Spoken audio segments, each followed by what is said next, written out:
السلام عليكم ورحمة الله وبركاته. اللهم صل على سيدنا محمد وعلى آله وصحبه وسلم ملء السماوات وملء الأرض وملء ما بينهم. ازيكم يا حبايب قلبي، عاملين ايه؟ جردل بتاع القربة بتاعنا، ودي القربة بتاعتنا. الناس حبايبي الغاليين اللي كانوا طالبين مني القربة وعاملين يستعجلوا بيها كان غصبا عني. دي القربة أنا رابطة المخرج بتاعها من ورا، ورابطة آه، الشقة اللي احنا بنشقها عشان نبدأ سلخ المعزة، ورابطة أنا عزكم الله مخرج المية. وطبعا نفس النظام مربطة الرجول القدام الاتنين، دول الرجول القدامانيين بتوع الشاه او المعزة او الجدي اللي احنا ذابحينه، لان دول اللي ينفعوا في القربة. وده حلق القربة اللي هو اللي انا بربطه، ده اللي هو الرقبة بتاعت الجدي او المعزة. نشوف اللبن جواها عامل ازاي اهوت بالشكل ده كده. الله اكبر، اللبن واخد اهوت ورايب. بحط اخر طرف قبل 24 ساعة في الشتاء، اما في الصيف ممكن عادي نحطه قبل 12 ساعة بس اخر طرف، اللي هو اخد شوية لبن يعني. لان طبعا عشان خيره يطلع لازم يكون راب وشبع روبان في قلب القربة. ببدأ اربط الحبال بتاعتي بالشكل ده، وبربط الحلق بتاع القربة اللي هو حلق اللي هو الرقبة، واربطها يعني ممكن نقول شرموطة قماشة حبل يكون سهل الفك، وبربطه في الرجول بتاعته. ناقص بقى عايزين نعلقها، نعمل ايه؟ الضفيرة اللي انا عاملاها ورا ديت بالحبال، بعمل لها حبل زي ده كده يربط ما بين الرجول اللي قدام والديل اللي ورا، اللي هي الضفيرة اللي انا عاملاها دي. طبعا الضفيرة ديت مكان شقة السكينة عشان نعمل بها نفتح بداية الجدي يعني وقت السلخ وقت الذبح. طبعا انا حاطة عليه قفيز من بتوع المية، قفيز من بتوع السباكة اللي هو القفيز البلاستيك ب40 قرش. بصوا بقى النحاس حصل له ايه لما القربة مجرد ان حطت عليه ما يكملش دقيقة، ما شاء الله النحاس بقى يلمع ازاي وحمار. ده فرق الحتة اللي نزل عليها القربة من الحتة التانية دي. ده ازاي بقى بنلمع النحاس اللي هو مجنزر، بنلمعه بالطريقة دي. وهبقى اعمل لكم فيديو برضو للنحاس كامل ازاي نلمعه بدون اي دعك، وهوريكم الفيديو ان شاء الله. قريت الطشت النحاس ده ما شاء الله بقت ايه، ده طبعا طش ست الله يرحمها. قريت الطشت النحاس دي بقت كلها حمراء، النحاس الاحمر الحقيقي، رجعت لاصلها. احنا كده ربطنا اهوت. طبعا طول الفيديو هنتكلم عن كل شيء يخص كل حاجة بالتفصيل، حاجات بجد معلومات قيمة جدا محدش هيعرف يقولها لكم. اطلع كده الجنش فوق اللي في السقف، وابدأ اربط فيه حبل طويل بحيث ان انا اعلق فيه القربة بتاعتي. بس اتمنى تدعموني بالاشتراك في القناة، امانة عليكم اشتركوا معانا في القناة وفعلوا زر الجرس عشان يوصلكم منا كل جديد. ودوسوا على اللايك، اتمنى الفيديو ده يوصل ل10,000 لايك منكم انتوا، وجزاكم الله خيرا كثيرا. بس يسعدني جدا جدا جدا انكم تكونوا مشتركين معايا. القلبة بتاعتي انا علقتها، شوف انا ربطتها ازاي بقى، ما كانش فيها حبال خالص لان ما كنتش باخدها اصلا فين، هنا في بالتعليق كنت باخدها دايما في غسالة الاطفال. بجيب كوباية ملح، وطبعا انا بحط فيها ملح بعد ما بخلص، وفي الاخر الفيديو هنشوف بتمليح القربة. وببدأ اعمل اللي هو الرقبة بتاعت المعزة او فتحة القربة بالمنظر ده على صوابع ايديا. بعمل ايدي كده كأني عاملاها دايرة، واحط عليها قماش، او في ناس بتنفخ كده على طول من غير قماش. انا حاطه عليها شاشيه اللي هي قماشه رفيعه جدا خفيفه، وابدا انفخ. شوفوا ما شاء الله القربة بدات تتنفخ ازاي. طبعا البنت الصغيره اللي كانت بتصور فما كانتش مصوره ايه النفخه مظبوطه، كانت جايبه حاجات بسيطه بس على قد علمها بقى معاش. لكن احنا كل ما ندي نفس ببقنا، بنفخ كده ببقي، بطلع النفس كله بيخش جوه القربة، ومن هنا القربة تنتفخ شوية بشوية، كل نفس بيزيد فيها جزء يزيد فيها جزء. اهيت اهيت ما شاء الله بدأت تنتفخ اهي. كانت طبعا كلها على بعضها منكمشة اهيت. قربت تقطع النفس على ما بتخلص، بصراحة ما اكدبش عليكم صعبة جدا. وبعدين حلق القربة بتاعتنا كله ملح لان بتبقى مملحة، فريحة القربة وحلق القربة ملح بيلسع الشفايف وحوالين البق. لكن الحمد لله ده يعني نحمد ربنا ان النعمة عندنا موجودة، وان الخير موجود، وان ربنا انعم علينا وبقى عندنا خير الحمد لله رب العالمين. انا كنت بوعدكم دايما اقول لكم حاضر، قربنا نخلص القربة، والله العظيم بجد اعمل لكم حاضر حاضر حاضر. وكل الناس عماله تستعجلنا على القربة، وانا والله كنت يعني مخزية جدا منكم. وهقول اسامي الناس اللي استعجلوا على القربة كلهم، وبشكرهم كتير جدا انهم يعني بيدوروا ان هم يتابعوني. ببدأ الف الحبل بعد ما اخلص نفخ حوالين الحلق بتاع القربة بالشكل ده، بحيث ان هي ما تنعملش مني، ما تفكش. واغسل القربة غسلة كويسة علشان خاطر لما اجي افرخها ما تسقطش ميه مش نظيفه او نقط مش نظيفه فين جوه الحله بتاعتي. وانزل بقى خض. انا عايزه اقول لكم ان القربه دي خدت مني ساعه وتلت، يعني تنتني لما بقيت انهج. بس الحمد لله ربنا والله العظيم بجد اداني سمنه كتير جدا، وما شاء الله ملت الحله جبنه. وعاملين برضو في الفيديو الجبنه بتنعمل ازاي وتمليح القربه ازاي. ده لو لقيت الفيديو طول قوي هنعمل تمليح القربه في فيديو ورا من ده على طول، والجبنه فيديو ورا من ده على طول. اتمنى تتابعوني. وبرضو نجل النحاس بكذا طريقه ان شاء الله في فيديو لاحق باذن الله ان شاء الله. والشرش اللي بيطلع من القربة احنا مش بنرميه من الجبنة يعني بعد ما نخلص القربة نطلع السمنة، وبعد السمنة نعمل الجبنة، وبعد الجبنة نحطها ونصفي شرشها. الشرش ده احنا مش بنرميه، الشرش ده عبارة عن كنز حقيقي. وهقول لكم عبارة عن ايه بالظبط في فيديو ان شاء الله خاص بإذن الله، وهقول لكم هنعمل ايه بإذن الله. بس كمان نقولوا فكرة الفيديو. بس يلا يا حبايب قلب الله يبارك لكم كده، الله يهديكم ويهديني ويغفر لنا كلنا. اشتركوا في القناه. نفسي اول يعني كل الناس بيقولوا لي، كل اللي طلبوا مني القربه بيقولوا لي فيديو القربه هيفرق معاكم كتير جدا. عايزه اقول لكم بقى حبايب قلبي، الحاجه ام بلال والحاجه ام سيد والاستاذه مريم علاء والاستاذ محمد رجب والاستاذ يوزر انا مش يعني تقريبا ده الاسم بتاعه، والاستاذه ام انعام والاستاذه ام ياسر، وناس كتير جدا بصراحه طلبوا مني القربه. انا ان شاء الله ده فيديو القربه اهوت، وانا ما اقدرش ازعلكم ابدا ابدا ابدا. ونكمل مع بعضنا القربه الاول.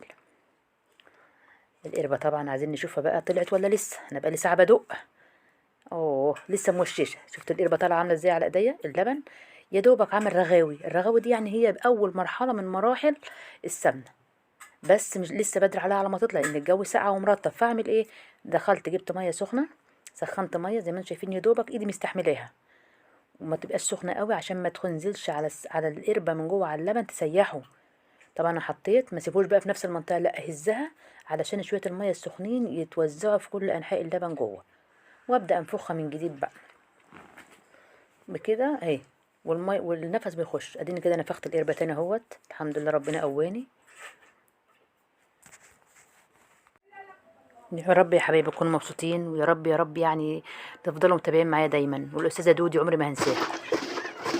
يا دودي حضرتك قلت لي عقبال ما قناتك تكبر تنسيني، لا والله العظيم عمري ما هنساكي، ولا هنسى اي حد يقف معايا، ولا هنسى الناس اللي اسسوا البيت ده معايا. والاستاذه ساره ربنا يبارك لها، لها فضل كبير عليا ان شاء الله كده. اتمنى كده يا ربنا يكرمنا ويرزقنا الخير في الدنيا والاخره، ويكتر ارزاقنا بالخير يا رب. شوفوا القربه ما شاء الله من جوه نضيفه ازاي، عشان احنا عملنا فيها ايه؟ احنا ناتفينها كويس، انا اسفه في اللفظ، يعني منضفينها من الشعر بتاعها كويس. اوعدكم بالفيديو باذن الله كامل، بس ان شاء الله في العيد الكبير انتظروه جميعا. هنذبح اللي عندنا جدي ان شاء الله، انا مكرشاه عشان اذبحه في العيد الكبير باذن الله. ماشي. لحظه واحده بس اقول لكم الايه، السمنه لما نزل عليها الميه الساعه حصل لها ايه. بسم الله الرحمن الرحيم. نوري الصوره، قربي الصوره الكاميرا الجميله دي. الله اكبر. والشكر السمنه دي تفضلوها بقى بالامانه والله من قلبي، تفضلوها كلكم. دي حاجه فعلا الله اكبر جميله جدا اهي. جمدت ازاي؟ كتريها سنه صح. طب احنا عايزينها تلم جوه، هوريكم هنعمل فيها ايه وبعدين نكمل كلام. نربطها تاني كده كده. بسم الله الرحمن الرحيم. مش هنفخها بقى، ده نفخها بيقطع القلب. وكمني معذره يعني عندي ظروف صحيه شويه، كنت خارجه من كورونا وصدري تعبان فما بستحملش، ما بنفخهاش تاني. برجركها كده بس، برجركها كده بس بحيث ان انا ايه تلم مع نفسها جوه.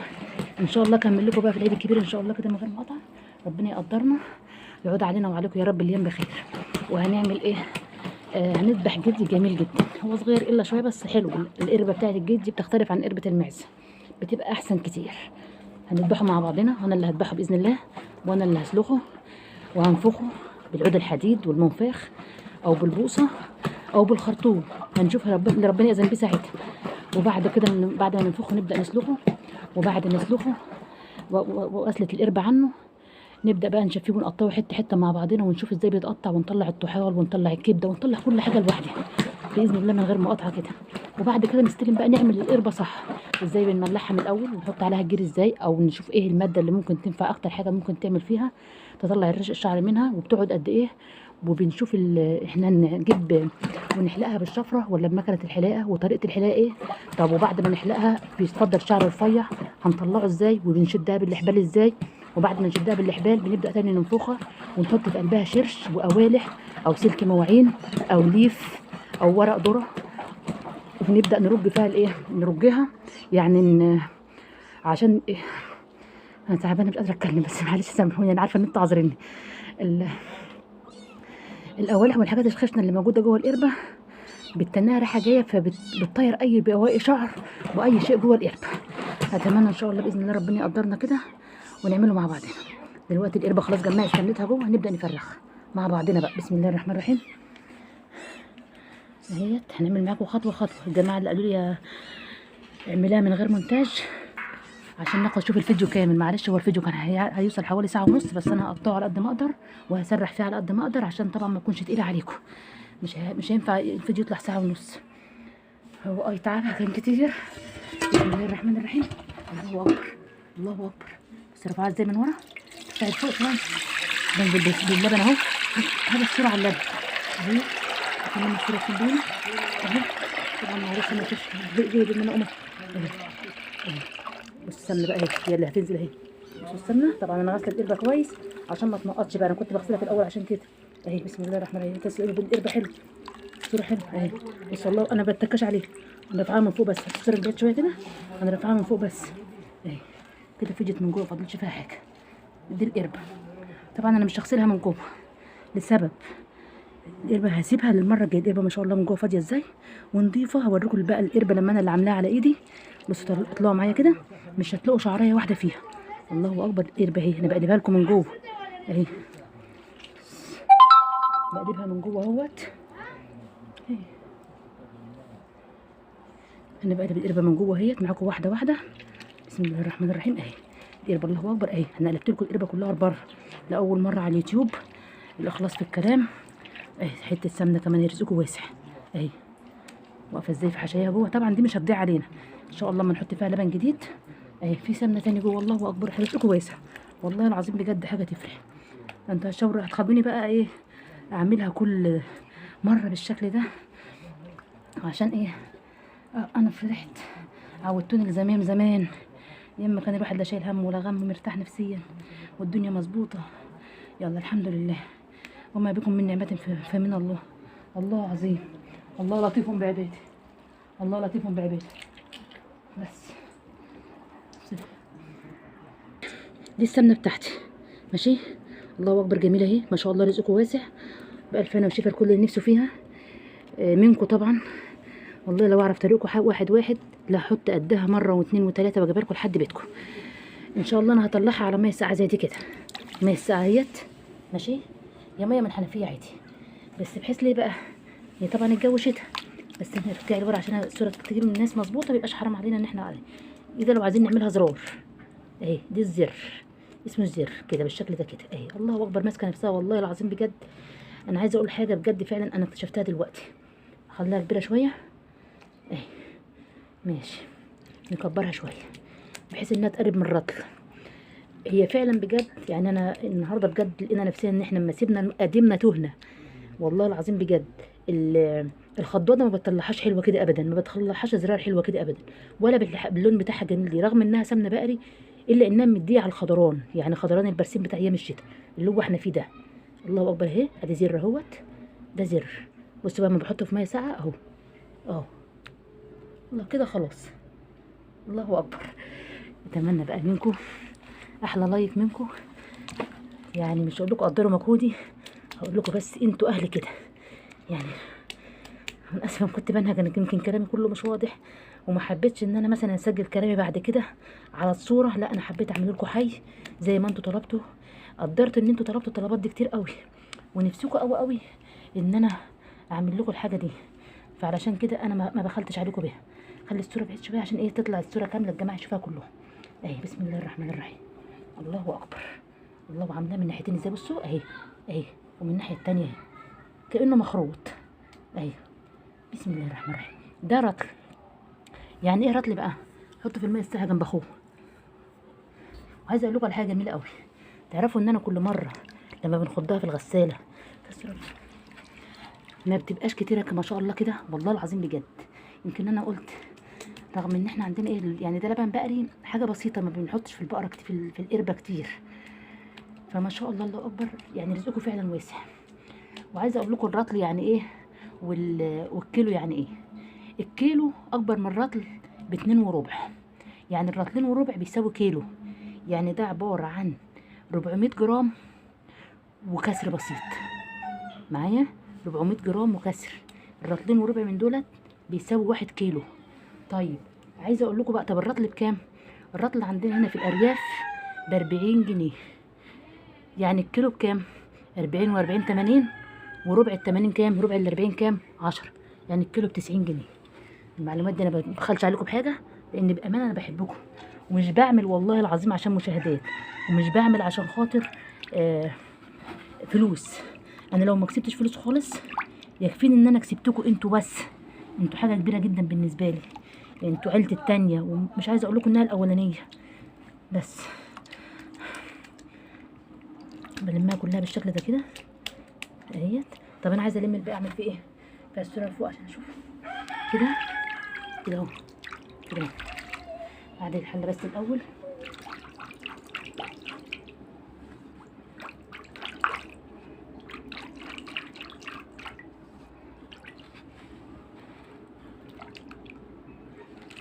اهيت، بتلم معايا على طول، والم دي في وسطها.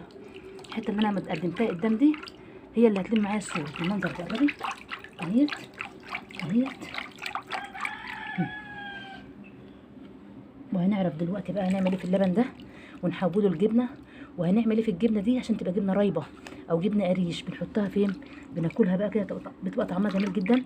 طبعا احنا حاطين في دي ملح، فبتبقى الجبنه مملحه، ما بتحتاجش ملح تاني اولا. ثانيا الجبنه دي بناخدها نحطها في الزلعه بتاع المش.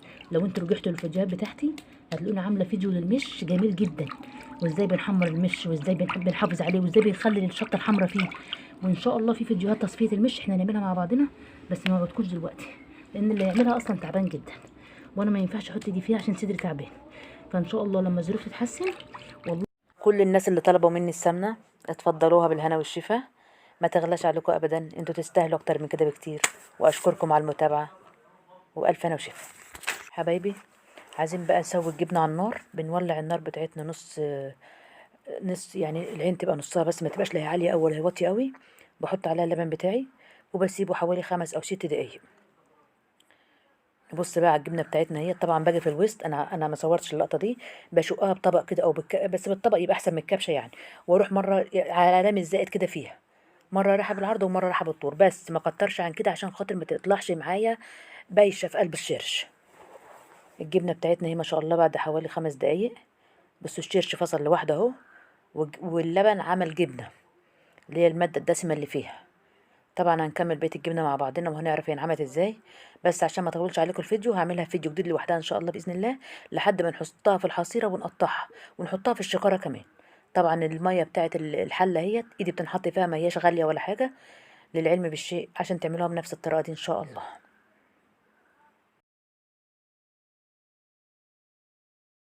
ده بقى يا حبايبي نشوف ازاي نملح القربة ونغسلها ونجهزها عشان نحط فيها لبن جديد مرة واتنين وتلاتة لحد القربة ما تنتلي، ونخضها بنفس الطريقة تاني بإذن الله.